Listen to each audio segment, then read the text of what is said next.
Salt molecules can be modeled using Lux Blox in both 2 and 3 dimensions. Using the color scheme of green blocks for chlorine atoms and white blocks for sodium atoms, we can begin by first looking at how the salt arrangement is made.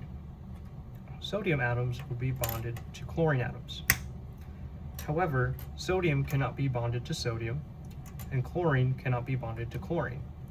And so for the sake of this model, white squares cannot be bounded to white squares, and green squares cannot be bounded to green squares. So let's begin by then building the model out a little bit.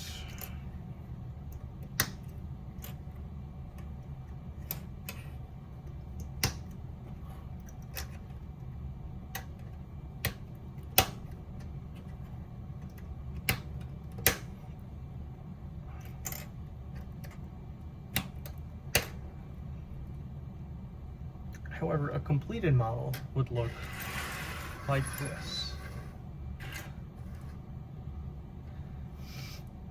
This represents the 2D version of building a sodium chloride salt. However, when you feel salt, it doesn't feel flat. It feels kind of grainy and cubic.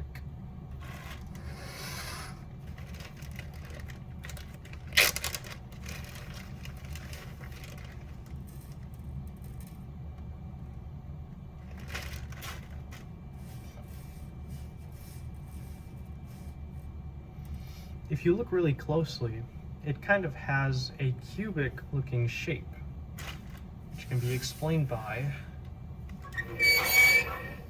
this. This shows the actual 3D version of sodium chloride salt.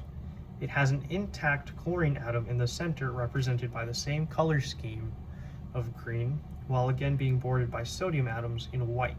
This explains why when you rub your hand over salt, it feels grainy.